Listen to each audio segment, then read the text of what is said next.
Ladies and gentlemen, children of all ages, the Funky Podcast is proudly presenting you its five-time podcast champion of the world, the master of media theory, the sultan of storytelling, the ultimate guide through the spectacle of sports entertainment.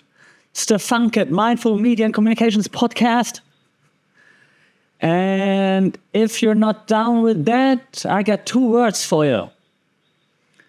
Tune in, up, out. No, don't tune out, tune in. All right, that was my...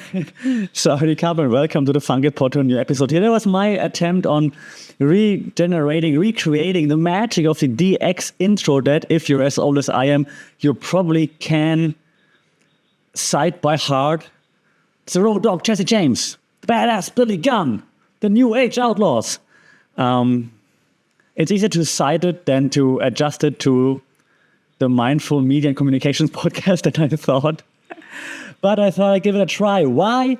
Because it's WrestleMania weekend. And so, yeah, there wasn't an episode scheduled as per like my usual schedule, which is usually Tuesdays, Saturdays, maybe like 1 day delay, depending on if there's a holiday or something. But usually 2 episodes per week, but it's WrestleMania weekend. It's the WrestleMania XL, WrestleMania 40, 2 nights of sports entertainment. And as you probably already know, I'm a huge wrestling fan. I grew up in the Attitude Era, as Pat McAfee in his show yesterday. So I don't know, well, not famous yet, not famously, but as he like pointed out so well, we grew up like similar age, Pat McAfee and I. We grew up with The Rock, right? Laying the smackers down on everybody, having millions and millions of fans around the world. We grew up with The Game. We grew up with Triple H spitting water over everyone. Triple H also spitting water yesterday, and then the crowd going like, "You still got it." It was hilarious after he spit the water. It's fantastic. We saw Mick Foley, The Undertaker, the Heartbreak Kid, Shawn Michaels telling Ric Flair that he loves him, and then putting the sweet chin music on him. We grew up with all that, and now, for the past few months, it just feels like that again.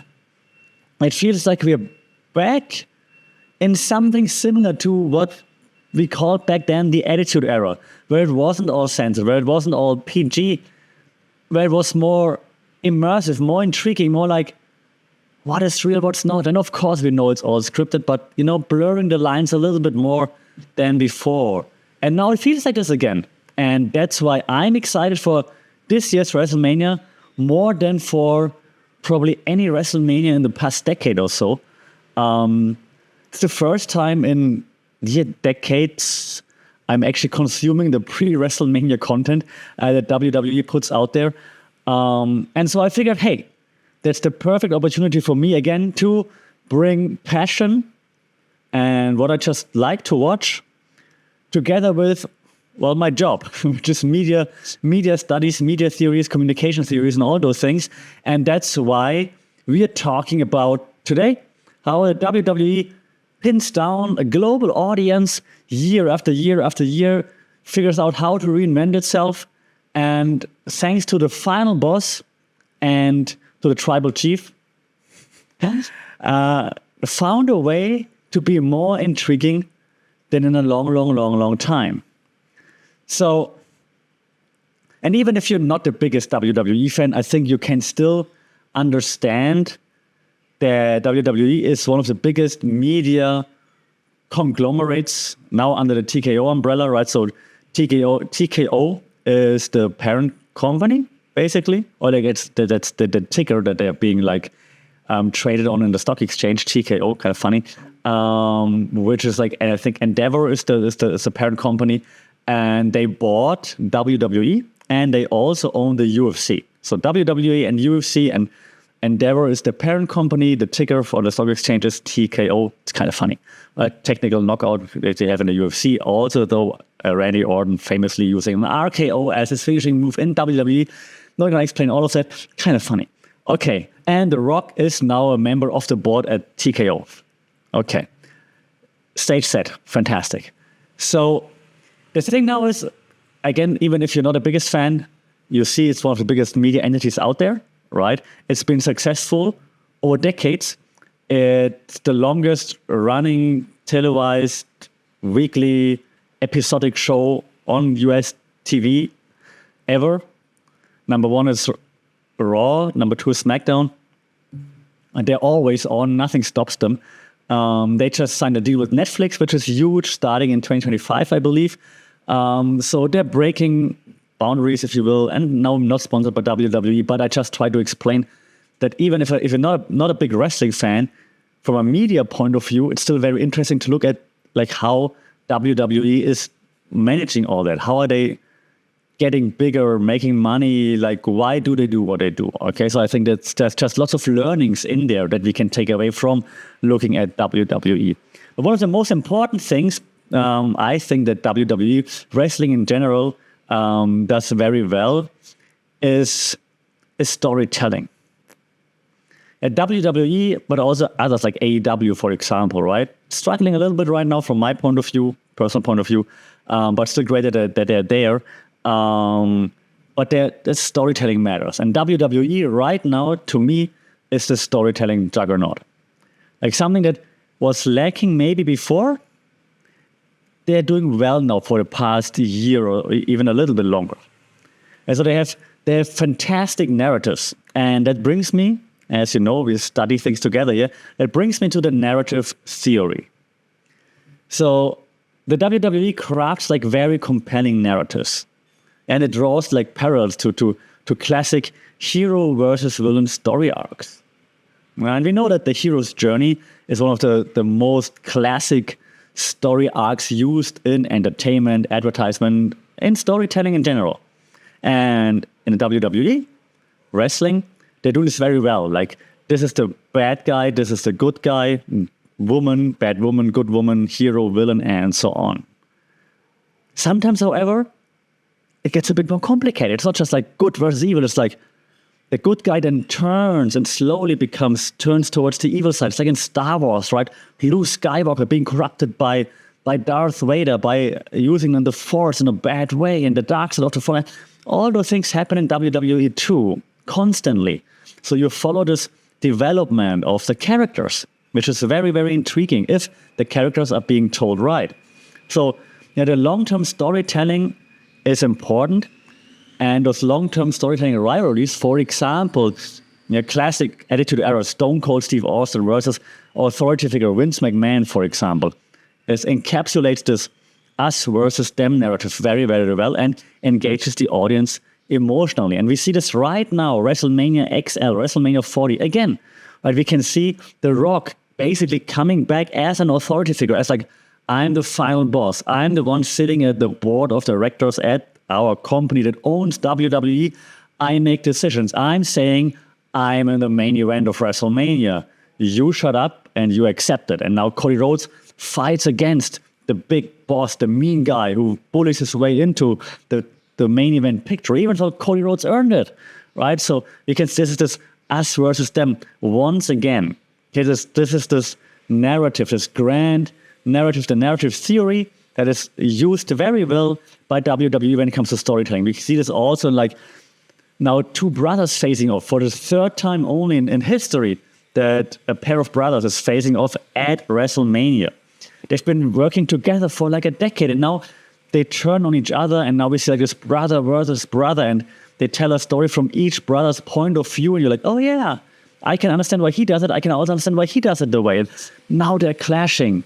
So yeah, storytelling, one of the most important things in wrestling, especially leading up to like huge events, huge pay-per-views, such as premium live events, such as WrestleMania. And WWE is using this narrative theory, creating long-term stories, engaging stories. Cody Rhodes has been on the hunt for the title for 2 years now.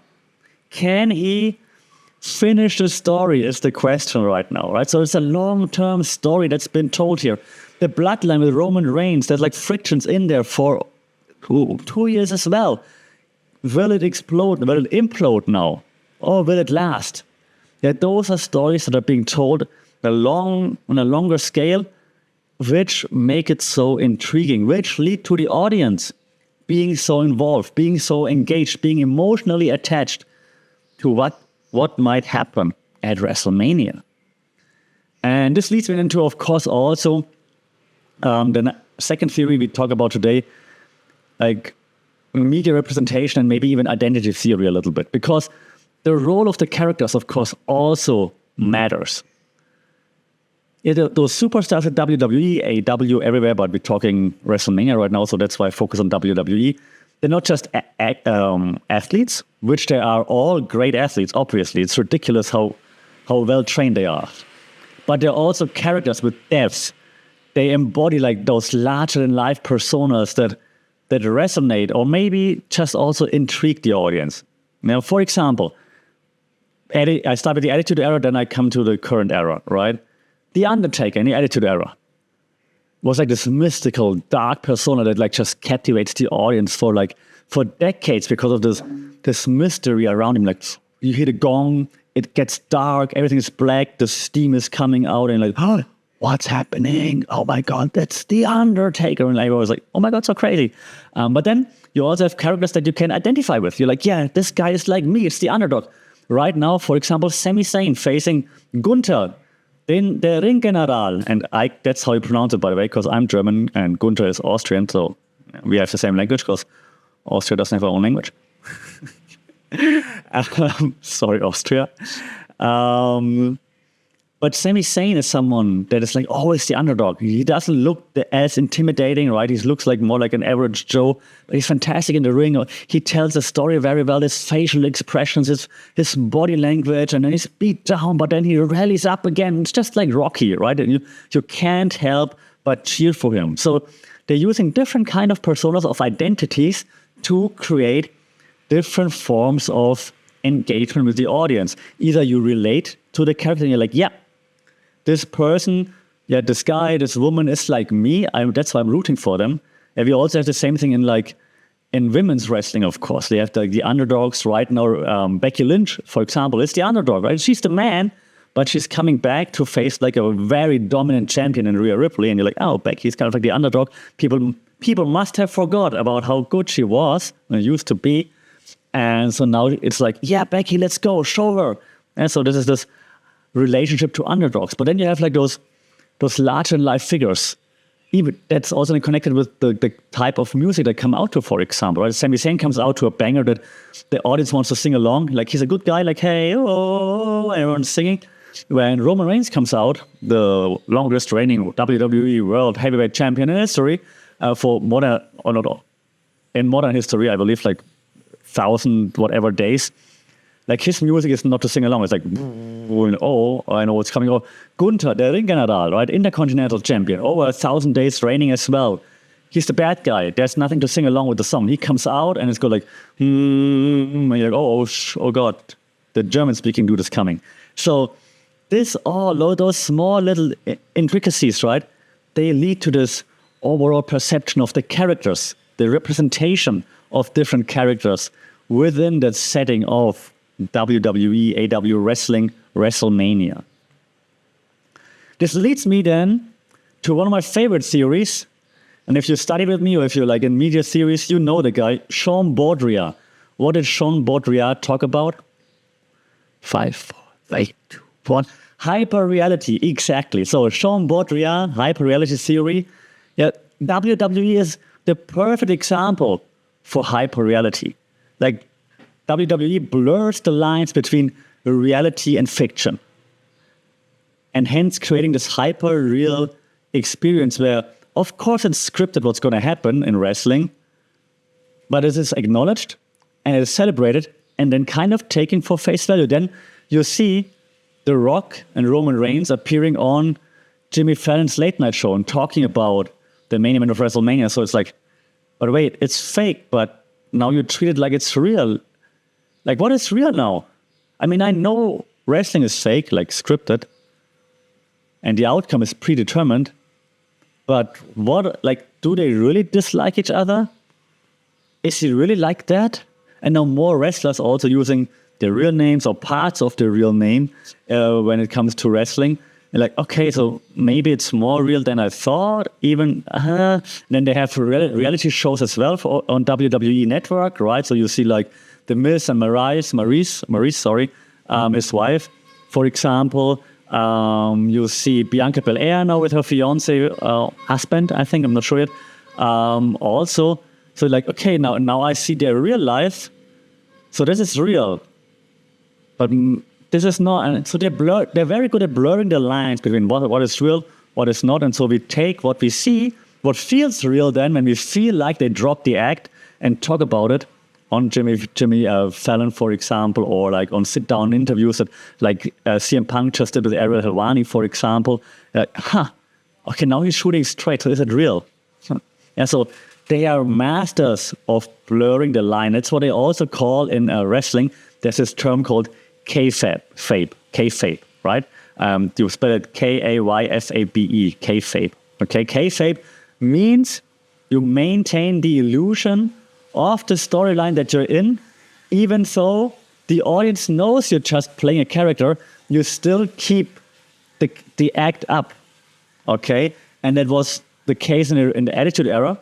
Then slowly it like faded away, like when John Cena was doing like all the Make-A-Wish things, and people are like, no, actually, I'm just acting. I'm not a real bad person. And now slowly it's coming back, like with The Rock, for example, on social media, insulting, on his personal social media, still insulting people, right? So he's playing up to the act that he's portraying.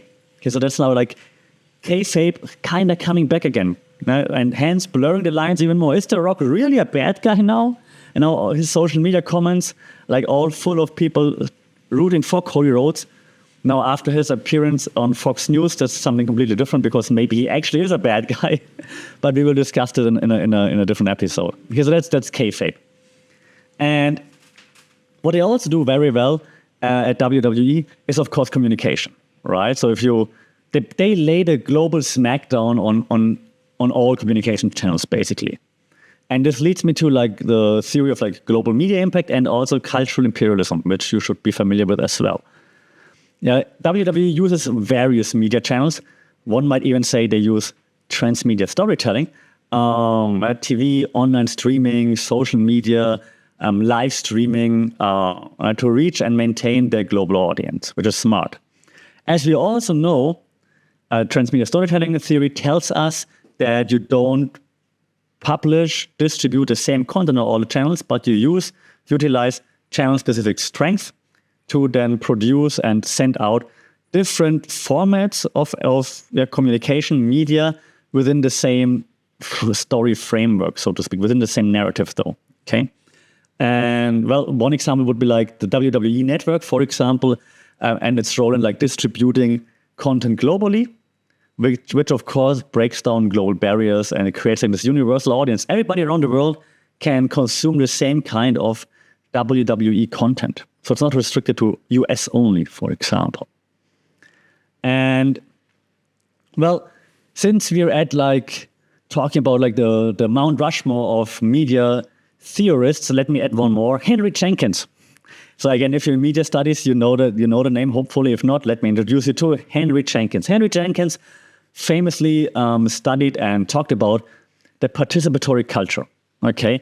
And WWE obviously is doing a great job at cultivating that participatory fan culture. Yeah, you have the encouragement of fan participation on social media, of course, like you can vote for stuff and you, of course, you can leave feedback and whatnot. But at live events, you can meet and greet the superstars. There are events you can win stuff. You have fan votings for stuff. So they're very high on engagement. And two examples, again, like one from a way back, and then one current one. Way back, you might remember Daniel Bryan. Bryan Danielson, now in AEW, but Daniel Bryan, as when he was in WWE, he was not in the main event picture. But then the audience got so involved, got so invested into his story because he was like this underdog, the relatable guy. And they were chanting his chant, like he was saying like, yes, yes, yes, the whole time. It was his thing. And so this yes movement, all arenas across the country were always cheering yes, yes, yes for Daniel Bryan, so that the WWE could not ignore that little guy anymore and gave him his main event spot, and he won the titles in the main event of WrestleMania, which led to like pandemonium among the fans, like going crazy. And the same thing we're seeing right now. The Rock came back, pushing out Cody Rhodes out of the main event picture, saying, it's me, I'm the final boss, I'm going to face Roman Reigns at WrestleMania for the biggest main event in history.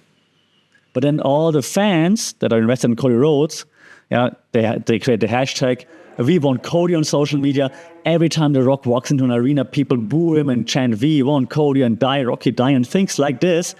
So that now the WWE said, okay, we cannot ignore that. They clearly want Cody Rhodes, so now they created this new main event of for night 1, The Rock and Roman Reigns versus Cody and Seth Rollins, and then on day 2, you have Roman Reigns versus Cody Rhodes for the titles.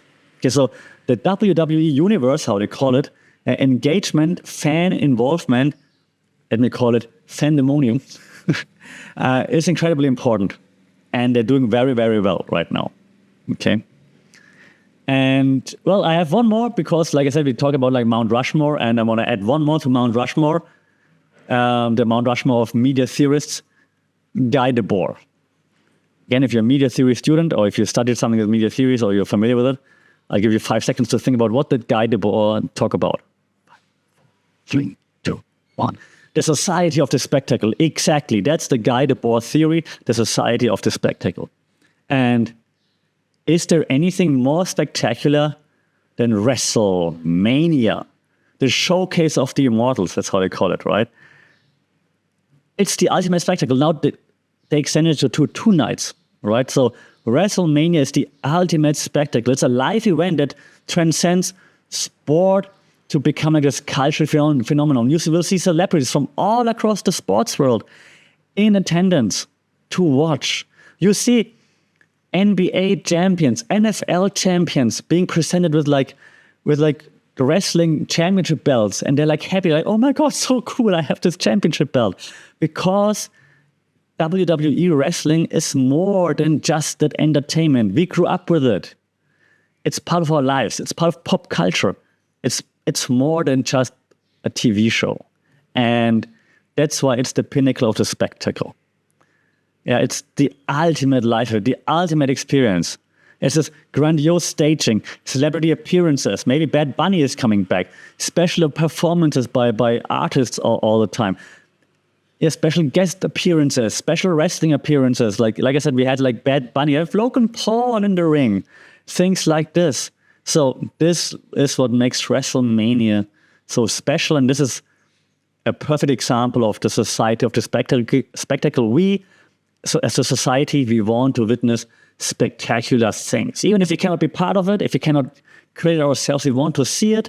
We want to be like, we want to feel it, right? And that's why spectacular events such as WrestleMania are so engaging, are so, leading to such an intense reaction in real life, but also then, of course, online once the event actually starts. All right, you can see me sweating if you're watching this, actually, so I hope you don't, I hope you just listen, but if you're watching, you can see me sweating because I'm really into it. Like I said, it's more than just the wrestling. Like if you say, yeah, but wrestling is fake. Yeah, I'll tell you, everybody who watches wrestling knows it's fake, okay? You don't need to tell anyone. Everyone knows that. Your favorite TV show is fake too. Your favorite movie is fake too, okay? So we all know that. But isn't it more impressive that they do that live, what your favorite TV show had to produce and had to cut and pre-produce and so on, and they do it live? Isn't that more impressive? I think so too. And even if you don't agree, I hope you can see that there are so many theories that apply that just show like why, even if you're not a fan, but why there are so many people who are such huge fans of what WWE is doing. Because in terms of media theories, communication theories, they're doing a lot right. They're doing a lot wrong. Oh, Vince McMahon. They're doing a lot wrong. But when it comes to WrestleMania, and that's what we focus on in this episode right now, they're doing a lot right. And I, for once, can't wait for WrestleMania Night 1 to kick off and then to culminate in Night 2 when Cody Rhodes will not finish his story. Until then, let me know what you think about WWE. Are you entertained? Are you looking forward to seeing the final boss? Will you cheer Mami for Mami during the event, during WrestleMania? Or does it pass you by completely? Or will you watch it for special appearances? Are you engaged is what I'm asking. Let me know in the comments at FunkedPod. Leave a review here on Spotify and Apple, wherever you listen to it. It helps to reach a wider audience, which is always appreciated. Until then, as always, stay safe, take care. Don't forget to click out a 2. And we'll talk after WrestleMania. Signing up.